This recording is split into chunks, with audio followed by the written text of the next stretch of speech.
Direto da redação, você ouve agora o podcast Outra Visão. Apresentação, Paulo Cunha. Olá, amigos do podcast Outra Visão. Tudo bem com você? Eu sou o Paulo Cunha, o Paulão, e falo da redação da Outra Visão Comunicação em Belo Horizonte. Este é o episódio 63, com Joana Machado, gravado e publicado originalmente em maio de 2021, e que eu trago agora em versão para YouTube para você conferir esta ótima conversa com a Joana Machado.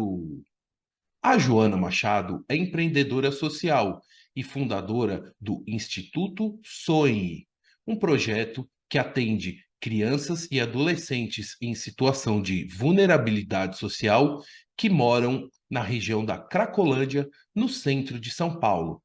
E durante a nossa conversa, a Joana explicou como nasceu o projeto do Instituto Sonhe, ela explicou em detalhes como funciona a entidade, explicou das ações sociais que realiza, o bazar, as atividades esportivas, musicais, de educação, enfim, contou muito sobre o Instituto Sonhe, como é o dia a dia, também explicou para quem quiser doar, colaborar ou mesmo se tornar um voluntário do Instituto Sonhe, como deve proceder, quem deve procurar, enfim. É um trabalho social muito importante numa região muito crítica da cidade de São Paulo e que até hoje o Instituto Sonhe está com várias ações acontecendo lá na região. E eu convido você a prestigiar e ouvir até o final este ótimo episódio. E claro, não poderia deixar de convidar você e contar com seu prestígio para se inscrever aqui no canal, deixar um like nesse episódio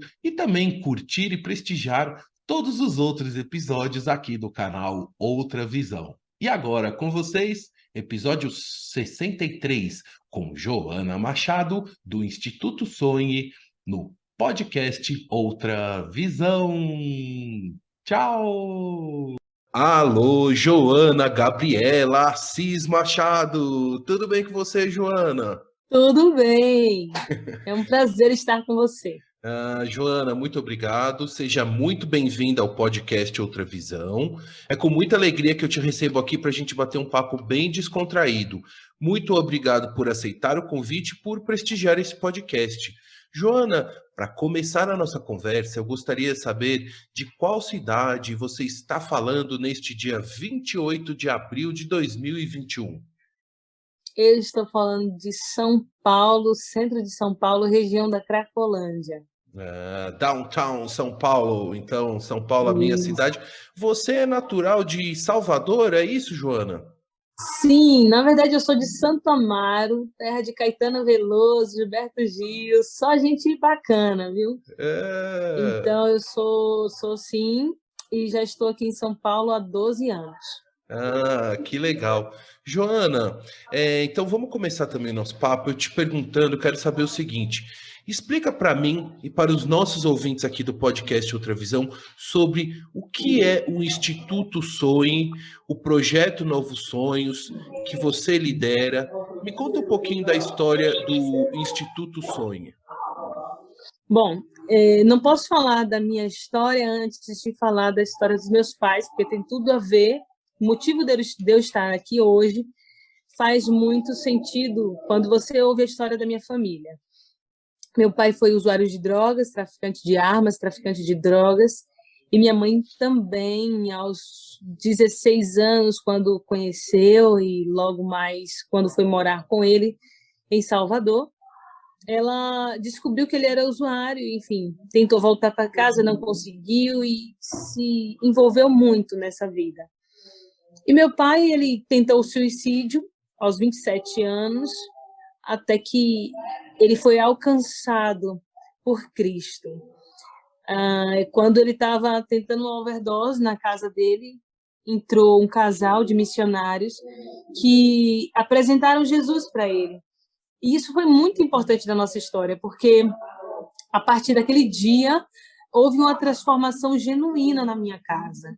O meu pai, ele se converteu, ele aceitou a Cristo, e a partir desse momento as pessoas da igreja abraçaram ele, conduziram ele, ajudaram ele na caminhada, porque você sair das drogas e toda uma situação de envolvimento com o tráfico é muito difícil. Então, ele teve o apoio dessa igreja. Minha mãe, logo em seguida, também saiu das drogas e conheceu a Cristo, e a partir daí a história deles mudou. Eles passaram a ajudar pessoas, moradores de rua, começaram a trabalhar, a estudar, o que é muito importante. E aí eu nasci.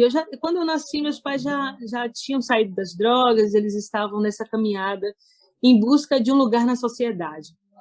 Nesse tempo, a minha infância, adolescência, e quando as pessoas sabiam de que meus pais tinham sido usuários, era difícil, porque as pessoas se afastavam de mim, os colegas não queriam já estar mais comigo. Então, mas isso não me fez uma pessoa ruim ou não prejudicou a minha infância, porque os meus pais, eles tinham algo muito forte dentro deles, e é Cristo, e eles passaram isso para mim. Eles mostraram que a gente precisava amar as pessoas, eles demonstraram em gratidão tudo que eles tinham pelas pessoas que ajudaram eles nesse processo, enfim. E aí, bom, minha vida toda eu vi meus pais trabalhando com pessoas marginalizadas. Quando eu estava para me casar, estava para concluir minha faculdade de enfermagem, sou enfermeira também, meus pais foram convidados para conhecer aqui a região da Cracolândia de São Paulo. Nesse tempo, nós viemos para conhecer, minha mãe ficou apaixonada pelo trabalho aqui. Quem é que se apaixona pela Cracolândia, né? Ela se apaixonou, na verdade, pelo desafio de tirar uma pessoa das drogas e poder dar uma nova oportunidade. E ela saiu de casa com a mochila nas costas, nesse intuito de transformar a Cracolândia em Cristolândia, em um lugar diferente, um lugar de transformação. Nós estávamos na Bahia, e aí eu venho para São Paulo para convencer a minha mãe de que isso tudo era uma loucura. Eu passei 30 dias aqui só dizendo a ela que era loucura, que ela precisava voltar. Minha mãe é negra, nordestina, mulher, enfiada aqui na Cracolândia para querer transformar a vida de alguém. Então, para mim, isso era uma loucura. Mas o que estava nela era muito mais forte do que o que eu imaginei. Então, essa essência exalou para mim muito amor, muita compaixão pelas pessoas. E aí eu fui em um encontro deles na rua, e também fiquei muito apaixonada por aquilo, pela transformação de vida das pessoas ali. Decidi ficar 1 ano em São Paulo para ajudá-la nesse projeto. Então, minha família toda veio e eu iria ficar apenas 1 ano. E nisso, que eu fui ficar 1 ano, tive diversas experiências com crianças, com mulheres gestantes, porque era minha área de atuação na enfermagem, a área da obstetrícia, e eu fiquei muito apaixonada por tudo aqui. E resolvi transformar e fazer da minha vida algo diferente. Eu queria transformar a vida dos outros, como fizeram por mim, pela minha família. Ô, Joana, então, começou assim. Joana, para a gente registrar, gostaria que você falasse qual o nome do seu pai, da sua mãe, o nome completo deles, e também qual que é a igreja que resgatou eles e que ajudou a sua família. Bom, meu pai é Humberto Souza Machado, minha mãe é Soraya Márcia Oliveira de Assis Machado. Nós somos a família Machado, né? Eles se converteram na Assembleia de Deus e depois de 7 anos foram para a Igreja Batista. E até hoje nós somos das igrejas batistas aqui, representamos igrejas batistas nesse lugar. E seus pais, eles vivem hoje na Bahia ou eles estão aí em São Paulo junto com você? Bom, meus pais, eles iniciaram um projeto que é chamado Cristolândia, que alcançou aqui a região central de São Paulo, mais de 37 unidades no Brasil, tudo porque minha mãe resolveu sair do conforto dela, da casa dela, e ela decidiu fazer algo de importante no mundo, transformar a vida de pessoas, né?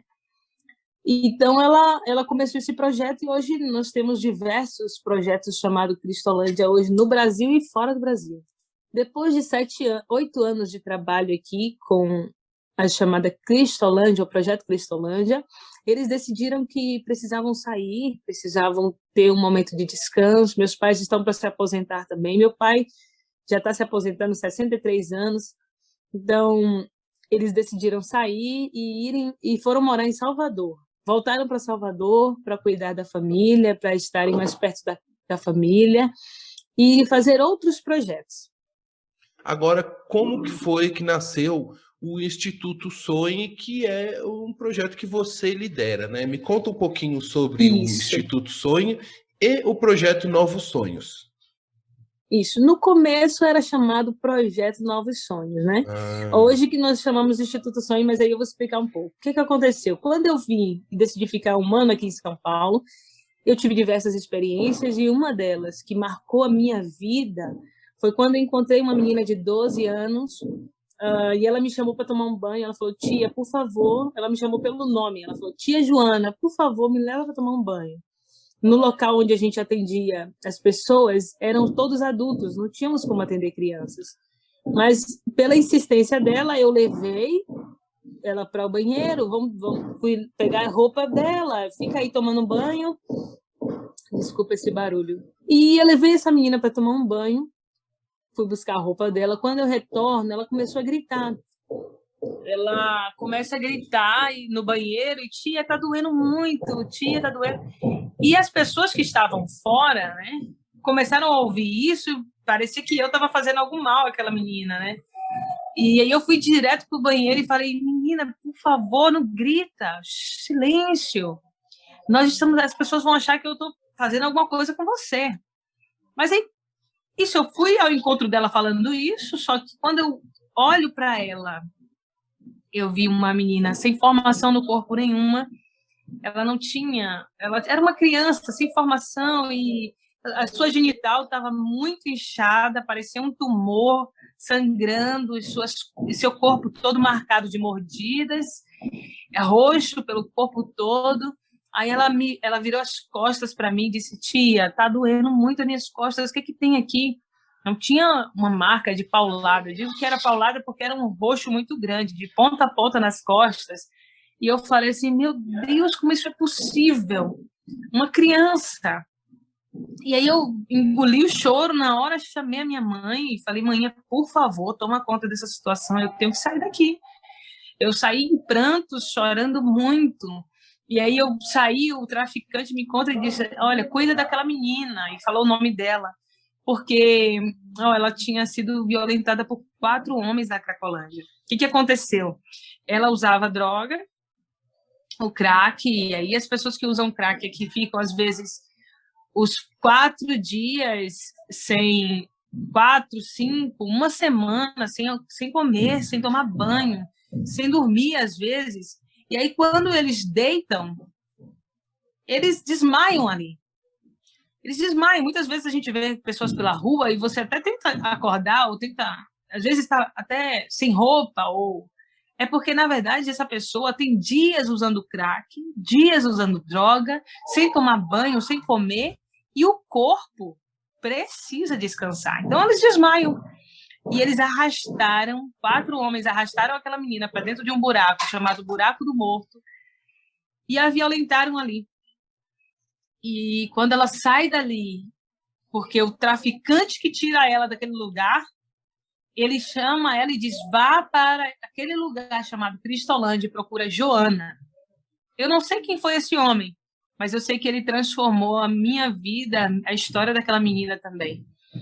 E nós internamos essa menina, acompanhei ela por alguns anos, 1 ano, 2 anos, mas aquela história para mim foi totalmente impactante, porque eu disse, eu quero fazer mais da minha vida, eu quero fazer algo que seja realmente importante.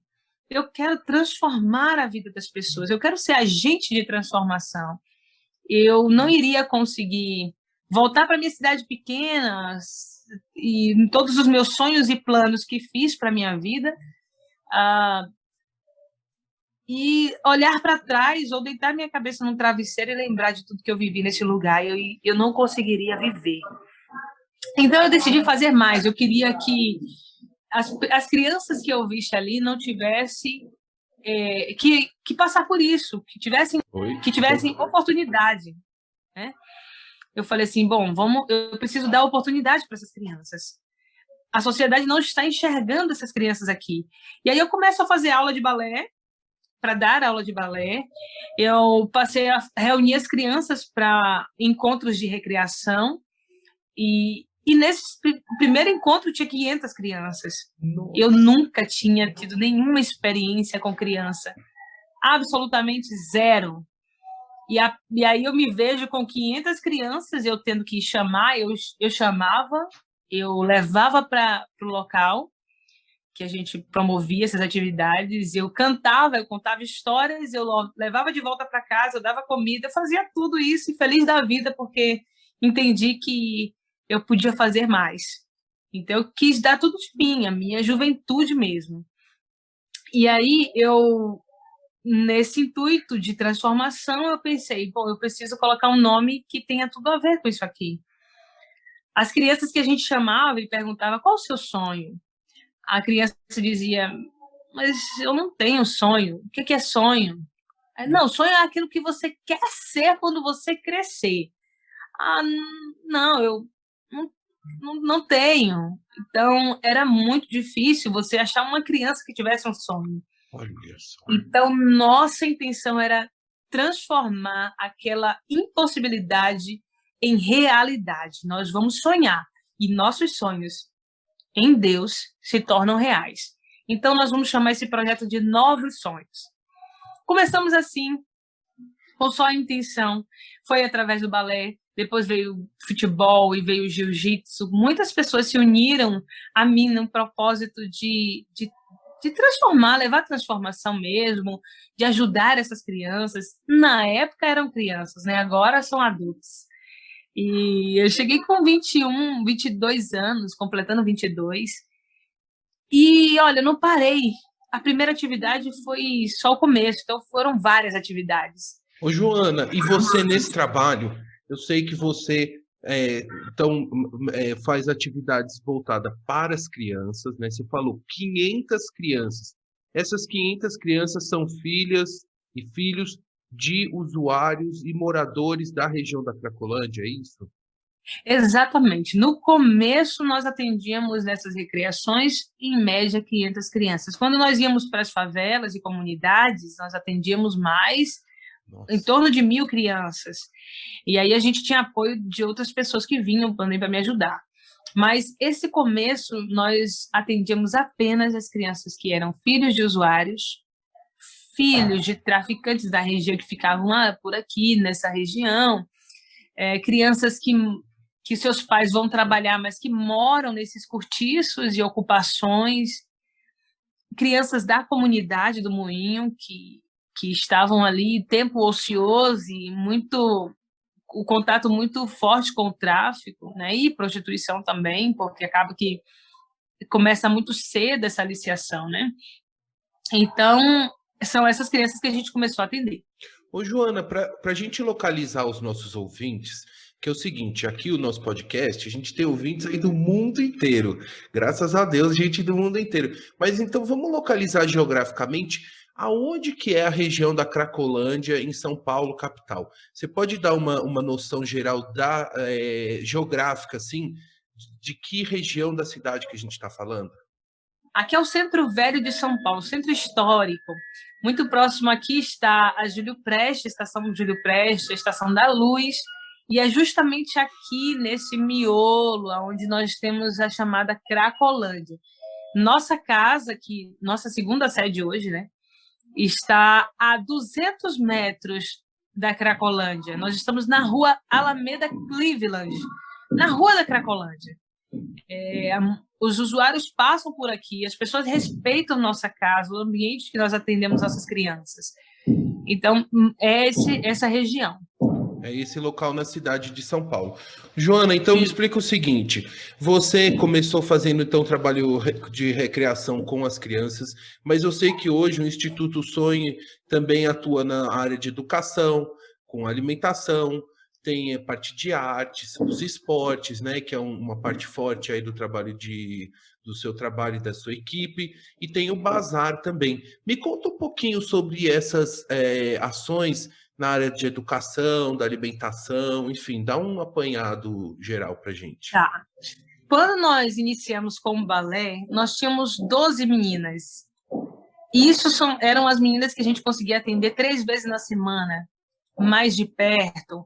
E entendemos que, a partir daí, foi realmente havendo uma mudança. Porque uma atividade pontual, uma vez por semana, ou uma vez por mês, não trazia a mudança. A mudança estava nessa atividade que a gente estava promovendo, que o balé clássico é uma atividade apaixonante, não é acessível à comunidade carente, à população mais pobre, né?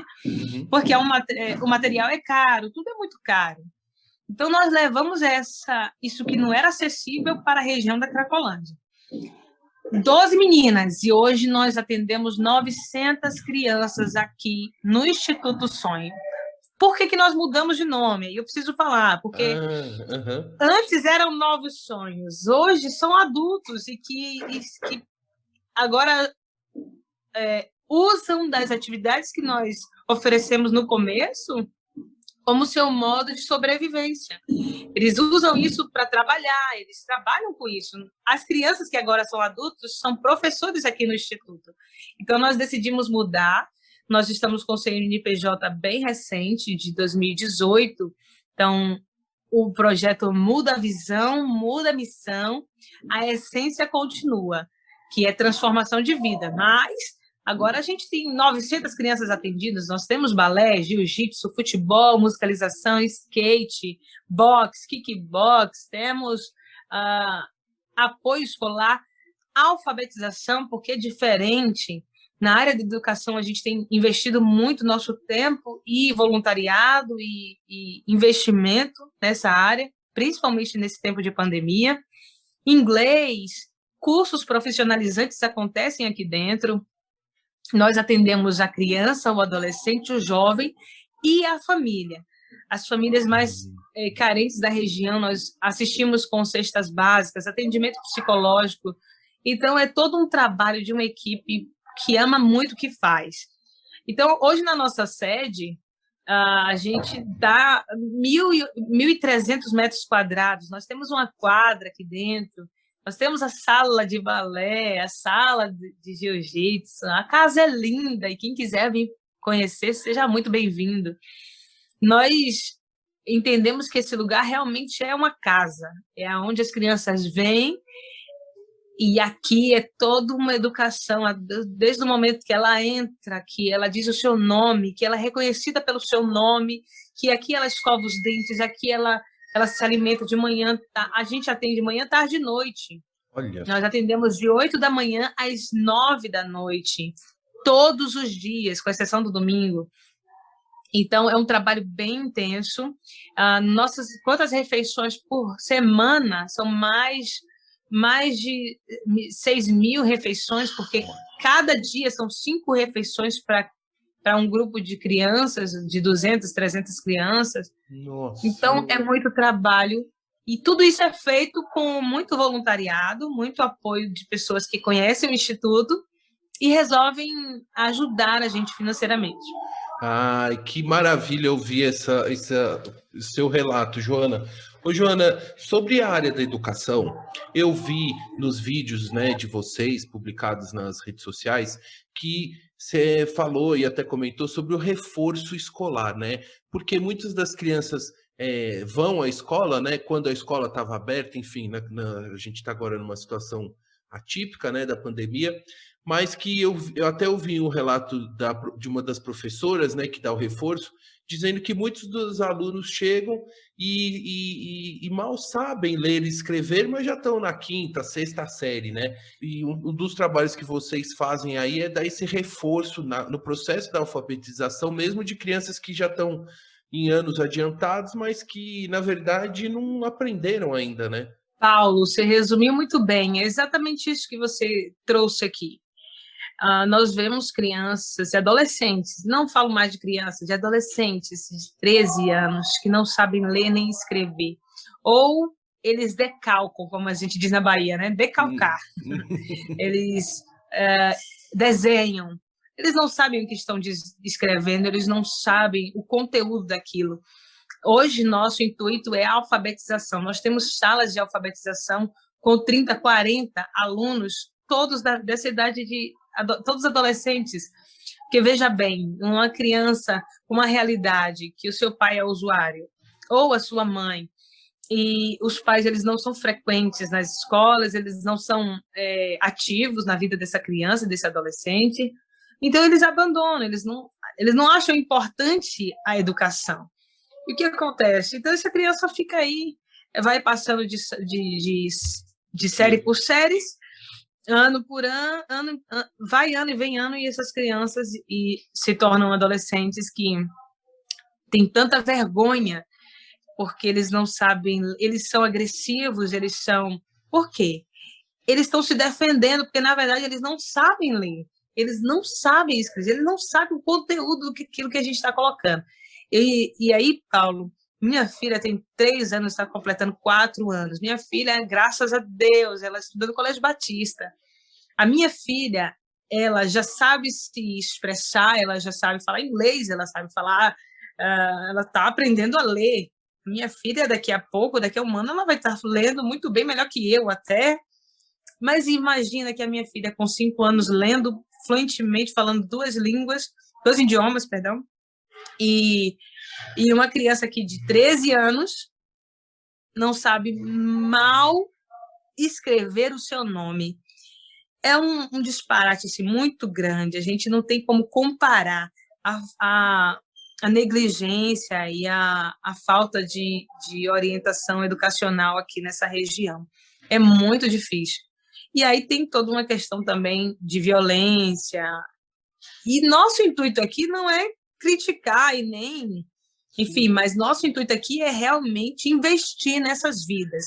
Nós queremos que eles sejam diferentes, nós queremos dar oportunidade a essas crianças e adolescentes. Elas vão aprender inglês aqui dentro, elas vão aprender a ler, a escrever, a se portar, a ter conhecimentos gerais, e aqui é o lugar. Esse aqui é o oásis nesse deserto. Aprender a se cuidar, a se valorizar, né? E a aprender... E amar.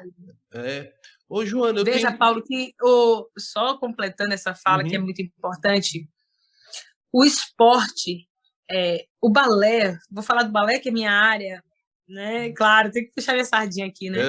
O balé, ele traz essa visão de que você precisa ser cada vez melhor, né? E lutar por aquilo que você quer.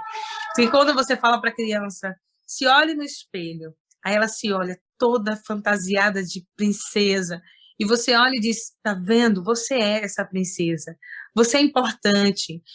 Caiu, levanta. Não conseguiu, respira fundo e continua. Você vai conseguir. Faça de novo, você vai conseguir. Então, essas palavras de afirmação que nós dizemos aqui o tempo inteiro na sala de balé, com certeza são muito importantes assim para a vida dessas crianças e adolescentes que nós atendemos. São referências positivas, né? Que traz para essas crianças que não têm referências, né? Exatamente. Ô, Joana, eu tenho uma curiosidade também em saber como é que é a questão da abordagem e de acolhimento das crianças no Instituto Sonho. Como é que acontece? Você identifica crianças na região e traz para o Instituto, ou também muitas a procuram? Como é que funciona essa dinâmica de acolhimento? Olha, o Instituto Sonho, ele é um local de relacionamentos. Quando eu comecei como projeto Novos Sonhos, eu ia de porta em porta. Eu conhecia todas as ocupações de a comunidade e todas as casas e todas as crianças. Eu fui de porta em porta, Paulo. Ah, Joana, mas como? Todos os dias. todos os dias. Eu ia de porta em porta para ver quem eram as crianças que a gente tinha aqui na região. Com isso, as pessoas eles me entregavam as crianças e deixavam. Eles não sabiam de onde eu estava vindo, o que eu iria fazer com essas crianças. Olha. E aí eu usei essa credibilidade que foi me dada mesmo sem ninguém me conhecer, para trazer muito benefício para eles. Quando a criança retornava para casa com doces, com brinquedos, com conhecimento, com as histórias, as mães ficavam encantadas e todo mundo queria deixar as crianças irem comigo. Então, eu fui criando um relacionamento, eu sentava na casa das pessoas, eu ia para o barraco, sentava no chão, tomava o café, e eu sou nordestina, é assim, né? E eu sou assim, então eu abracei essas famílias até que eles compreenderam qual era a minha missão. E aí, a partir disso, eu não precisava mais nem ir para a porta das pessoas, elas que vinham até mim. Hoje, 12 anos se passaram, foram 12 anos de semente sendo lançada em cada coração, né? Uhum. E as crianças vêm até o Instituto. Todas as pessoas que estão aqui e hoje trabalham conosco, nenhuma eu fui buscar em casa. Todos eles vieram até nós. Nós temos muitos estrangeiros, bolivianos, peruanos, muitos. Assim, 70% hoje das crianças que nós atendemos são bolivianos. E aí a gente atende essas crianças com muito amor. A gente ensina a elas que aqui é um lugar de família, que nós acolhemos ela, nós a amamos do jeito que elas são. E eles dão muito valor ao que a gente promove aqui, viu, Paulo? Diferente dos brasileiros, que às vezes muitos deles não dão tão valor. Por exemplo, eu vou dar um uniforme de balé para uma criança. Os pais não vão dar tanto valor para isso. Daqui a 3 semanas está estragado, está sujo, está rasgado. Para eles, não. Para os bolivianos, a gente entrega um kit de balé. Eles ficam praticamente o ano inteiro com aquele negócio, com aquela roupa intacta, limpa, e mesmo sendo pessoas tão carentes, de baixa renda. Então, isso é muito interessante. A gente atende essa galera aqui também. Olha só. Ô, Joana, e o seguinte, para quem está nos ouvindo aqui, eu queria saber o seguinte, qual o tipo de demanda ou de ajuda mais urgente que vocês precisam aí no Instituto? Qual é a forma mais efetiva dos nossos ouvintes conseguirem contribuir aí com o Instituto Sonho? Sonhe. Instituto Sonho. Isso, Instituto Sonho. Hoje, nossa maior necessidade, com certeza, é a alimentação. Sempre a alimentação. Porque, veja, nós atendemos muitas crianças e adolescentes, famílias, entregamos cestas básicas, e agora, nesse tempo de pandemia, nossas ações são cestas básicas, marmitas, produtos de higiene. Então, se você tiver... Joana, mas eu tenho eu posso levar um? Pode, venha. Você vai ajudar uma família a não passar fome. Isso é fantástico. Joana, mas eu tenho somente arroz. Pode, venha, traga o que você tem. Joana, eu tenho uma empresa que eu gostaria de ajudar vocês. Por favor, venham. Então, nossa maior necessidade, com certeza, é a alimentação. Mas temos outras necessidades, que é fazer parcerias com instituições, com empresas, para que a gente possa ter uma estabilidade financeira, Paulo. Porque hoje nós temos 2 empresas apenas que nos apoiam, mas o custo do Instituto é muito alto. Alimentação, despesas como água, luz, aqui no centro, tudo muito caro. Nosso prédio não é próprio, é alugado, a gente tem um custo mais ou menos de 60 mil por mês, e isso a gente levanta com pessoa física. Todo mundo que conhece o Instituto quer ajudar, e é ótimo, mas a gente precisa desses apoiadores. Uau! Ô, Joana, e quantas pessoas trabalham diariamente aí no Instituto Sonho, que faz parte da equipe, o pessoal da cozinha, o pessoal do administrativo, os professores, como é que é a equipe assim fixa, vamos dizer, do Instituto? Olha, a gente tem 3 pessoas que trabalham aqui nas 3 educadores que trabalham nos extremos de São Paulo, na Zona Leste, dando aula de jiu-jitsu. Nós temos 3 educadores no sertão, em Itaíba, sertão de Pernambuco, onde nós temos o instituto lá, atendendo 120 crianças naquela região. Nós temos aqui na sede 25 educadores que trabalham conosco diariamente, e nós temos muitos voluntários que chegam e se apaixonam por esse lugar, por essas crianças, e nos ajudam. Eu acho muito difícil quando alguém, ou de algum outro projeto, fala assim, Joana, mas como é que você consegue sobreviver com voluntariado? E aí eu respondo que os voluntários que chegam aqui, eles entendem a nossa missão e a responsabilidade social que nós temos. O que nós promovemos aqui é justiça social. Então, não é brincadeira. Se você quer ser voluntário nessa instituição, você tem que realmente entender nosso propósito, nossa visão e nosso intuito de transformação de vidas. Ô, Joana, e se alguém que estiver ouvindo aqui a conversa quiser ir aí pessoalmente conhecer o Instituto para posteriormente trabalhar como voluntário, como é que faz? Tem que te procura, agenda, como é que funciona? Assim, tem uma data do mês que vocês estão abertos ao público? Como é que funciona? Bom, a forma mais fácil que você vai encontrar é pelo Instagram do Instituto Sonho.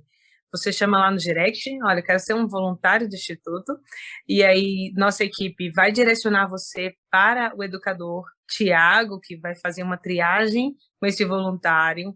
A gente tem uma documentação que é necessária. Depois a pessoa faz uma visita ao Instituto e conhece a nossa sede, para entender em qual local da sede, qual área de atuação que temos, que você pode ajudar, enfim, ajudar a gente nessas atividades e nas oficinas, ou mesmo até, tem gente que eu quero cozinhar para as crianças, eu quero limpar, eu quero ajudar. Então, as pessoas se identificam nas áreas aqui e nos ajudam muito. Então, tem toda uma equipe que vai te conduzir para esse voluntariado. Legal. Então, até registrando, Joana e ouvintes, que na descrição deste podcast e também no site do podcast Outra Visão vão estar todos os links do Instituto Sonhe, que tem site, tem o Instagram, tem o Facebook, que tem um monte de vídeos muito legais. E, inclusive, Joana, eu queria te perguntar o seguinte: eu já estou acompanhando há um bom tempo as redes sociais do Instituto Sonhe. Me conta um pouquinho das atividades e das ações que vocês estão tomando agora nesse período da pandemia, nesse último ano aí todo, que está sendo um ano atípico e muito mais difícil do que já era, né, para todos nós. Me conta um pouquinho dessa movimentação durante esse tempo da pandemia. Bom, como todos os projetos do centro de São Paulo, enfim, todos os locais do mundo, né, precisamos fechar as portas. Não podíamos atender as crianças com as atividades que nós oferecemos. E aí, nós precisávamos nos reinventar. O que nós iríamos fazer, ninguém sabia. Então, todo mundo fechou as portas, nós pegamos a metade da nossa despensa, montamos cestas básicas, montamos 400 cestas básicas e entregamos para as famílias atendidas e fomos para casa. Mas muito tristes porque a gente não tinha mais o que fazer. As escolas fechadas. E a gente sabia que as crianças estariam ali passando fome, né? Necessidades mesmo. Então, Paulo, nós participamos de uma reunião aqui do centro de São Paulo, onde os projetos do centro estavam os líderes reunidos, entendendo e procurando uma solução para esse momento que nós estávamos vivendo. Isso em 2020, no começo da pandemia. E eu desliguei essa reunião, fui para o meu quarto orar, porque eu peço a Deus direção em tudo que faço. Se não for por Ele, nada acontece aqui. Então, Paulo, fui e pedi a Deus uma direção. 5 minutos estava orando, 5 minutos depois da minha oração, recebi um contato de uma parceira nossa, que ela disse: Joana, o que você vai fazer precisa fazer alguma coisa. Eu disse: olha, o nome dela é Renata de Paula, E a Renata de Paula falou assim, Joana, o que você precisa? E eu disse, alimento, eu preciso de comida. E ela falou, então eu vou dar 1.000 marmitas por dia, por uma semana. Poxa, é isso mesmo? 1.000 marmitas por dia durante uma semana. Você vai começar com isso. Vamos ver o que vai acontecer. E fomos para frente. Começamos a atuar aqui na região da Cracolândia, porque ninguém saía de casa. A Cracolândia estava numa situação de violência muito grande, não tinha os projetos da prefeitura fechados, os projetos que eles tomavam banho, comiam fechados. Imagina a loucura que estava isso aqui. E a violência. Então, nós começamos a entregar 1.000 marmitas na primeira semana. Mas, Paulo, aconteceu um mover de solidariedade e amor nessa região. Todos os projetos atuaram juntos e nós estávamos entregando na segunda semana mais de 5.000 marmitas por dia. Mais de 5.000 marmitas por dia. Pessoas que saíam de todos os lugares de São Paulo, pessoas que faziam 100 marmitas na sua casa e mandavam para a gente. Muita gente se mobilizou. Nós cadastramos 1.800 famílias e todas as famílias recebiam cestas básicas, produtos de higiene, uma parceria com a Unicef, parceria com a IBAB Solidária, parceria com o governo também, o Fundo Social encaminhou para a gente cestas básicas. Nós chegamos a entregar até dezembro de 2020 14.000 cestas básicas. Hoje, março agora, dia 30 de março, completamos 1 ano de ação. Nós estávamos já em 400.000 marmitas entregues durante esse ano. É muita coisa. A gente se uniu em amor, realmente, e essa rede de solidariedade funcionou muito, porque não era só, era cobertores. Na época do frio, cobertores, agasalhos, as pessoas saíam de todos os lugares nos ajudando. Foi algo incrível que nós vivemos. Nós nunca vivemos isso. De tanta doação, de tanta ajuda, e todas as pessoas se mobilizando. Hoje nós continuamos, a Gerando Falcões, nós temos uma parceria com a Gerando Falcões, distribuem para a gente agora, no mês de abril, 400 cartões, ticket de alimentação, para as famílias cadastradas no Instituto.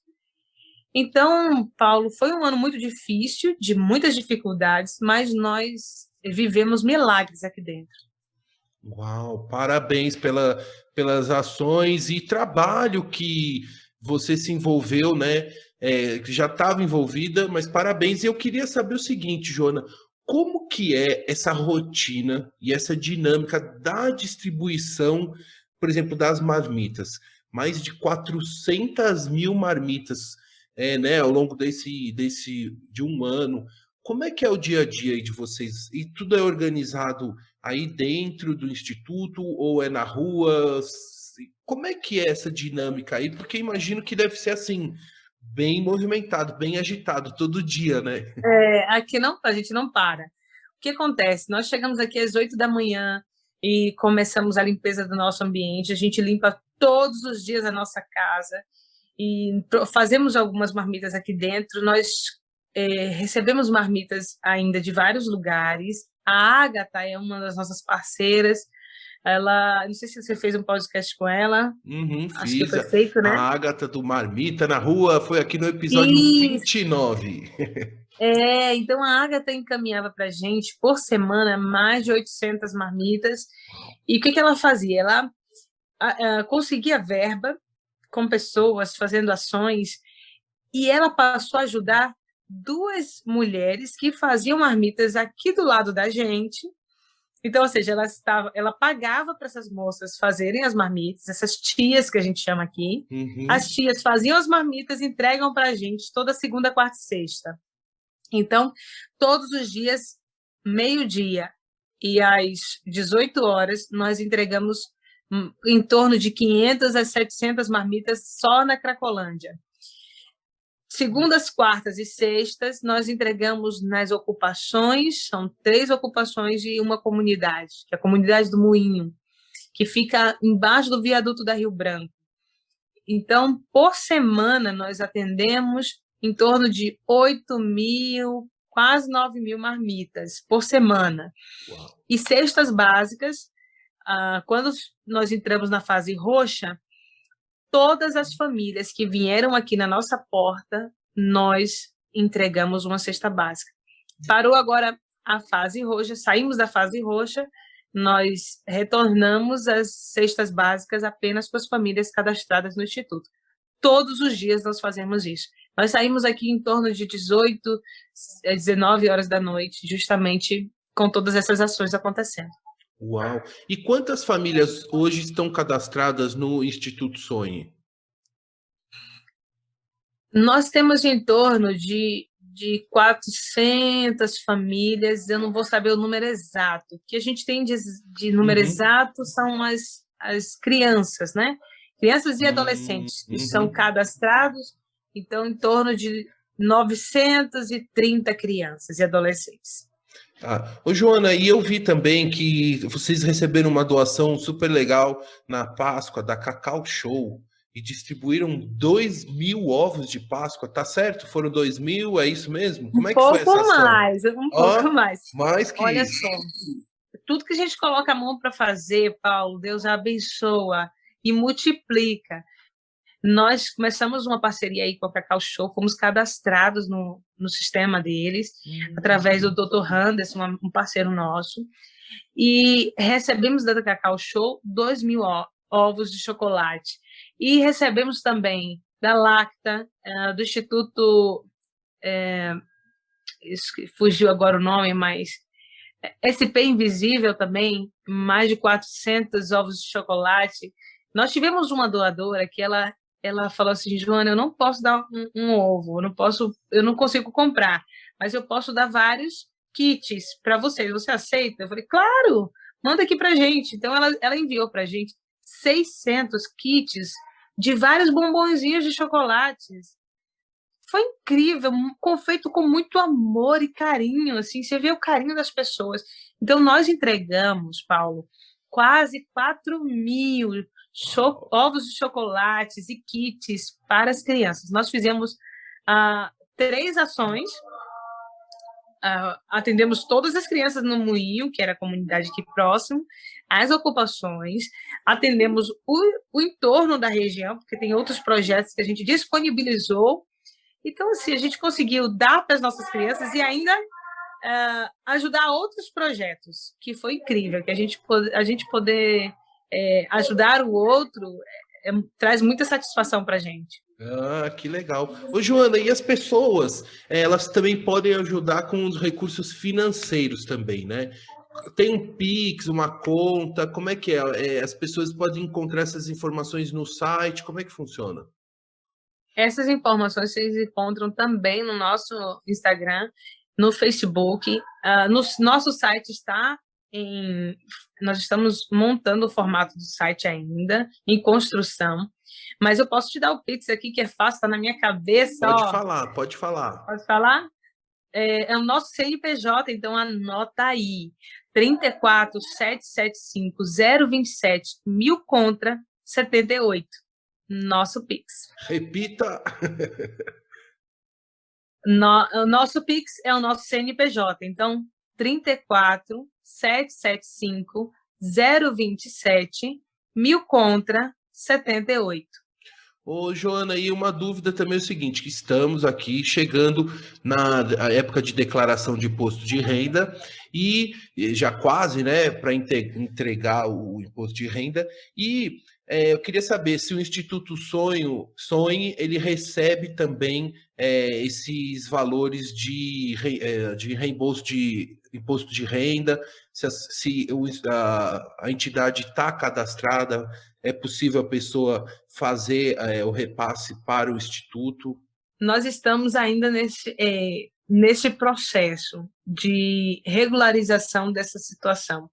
Hoje, nós conseguimos 2 empresas que conseguiram fazer para a gente. Então, já a gente vai poder estar apta, assim, sem dificuldades nenhuma para acontecer isso. Mas acho que eu prefiro que vocês aguardem um pouquinho assim que nós regularizarmos todo esse processo de documentação do Instituto, nós estaremos aptos para receber. Ah, legal. Joana, eu vou caminhando aqui para o nosso final, mas ainda tem uma perguntinha que é o seguinte: é saber agora desse ano de 2021, como é que está o planejamento de vocês, das ações? Tem alguma ação grande que vocês estão preparando, que precisa convocar a gente para ajudar? Me fala um pouquinho sobre as ações planejadas para este ano de 2021. Queridos ouvintes que estão aí do outro lado, aqui nós não paramos todos os dias. Nós estamos entregando marmitas, cestas básicas. A semana que vem, a partir da primeira semana de maio, nós retornamos com alfabetização, apoio escolar, aulas de balé, porque a gente consegue fazer um distanciamento. Em algumas atividades de recreação, por exemplo, a gente consegue atender algumas crianças e adolescentes. Mas como é que a gente faz isso, Paulo? A criança vem, o adolescente vem, ele passa 1 hora estudando. Depois desse primeiro horário, ele toma um lanche reforçado e ele vai fazer alguma atividade de recreação. Então, o intuito realmente é trazer a criança para o estudo. Primeira prioridade. Prioridade para a gente é colocar as crianças para estudar. Logo em seguida, também ter uma atividade para que elas possam se exercitar o corpo e liberar uns hormônios aí para poder estarem felizes, né? Porque, veja, Paulo, eu fiquei um pouco triste na nossa entrega de ovos de chocolate. A gente via aquela grande quantidade de crianças na fila, e quando as crianças pegavam o chocolate... O barulho tá horrível. Tá ruim? Não, pode ir, não tá. Faz parte, acho que faz parte. Dá um. Tá. Dá o Tô aqui tom. no Instituto É isso e aí. aqui não para, tá uma correria, as pessoas estão gritando aqui do lado de fora. E as crianças pegavam o chocolate e você não via aquela... Nossa, tô pegando chocolate, nossa, que alegria, né? As crianças estão tão tristes, tão desanimadas, porque muitas crianças e adolescentes, nessa pandemia, conseguiram estudar das suas casas. Tinha um computador, tinha um celular, tinha uma mãe para estar do lado orientando, o pai, tinha uma alimentação saudável, né? Imagina que nossas crianças aqui e adolescentes não tiveram nada disso. As escolas fechadas, falta alimentação. Dentro das casas e cortiços e barracos, não tem internet, não tem celular, não tem computador. Então, tem que ficar trancado, então fica na rua solto o dia todo, sem comer. Então, assim, vários problemas que aconteceram aqui por conta da pandemia. E a gente quer trazer essas crianças para esse ambiente, trazer a educação como prioridade, trazer o esporte, trazer a alimentação. Esse é o lugar mais seguro que as nossas crianças e adolescentes da região da Cracolândia podem estar.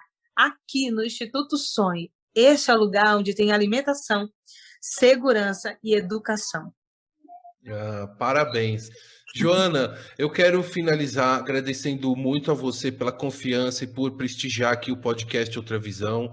Agradecer a todos os ouvintes que acompanharam até aqui essa entrevista e o seu relato muito bonito sobre o seu trabalho e tudo que você está fazendo, mesmo antes da pandemia e agora durante. Desejar a você e toda a sua equipe de voluntários e time aí do Instituto Sonho muito sucesso.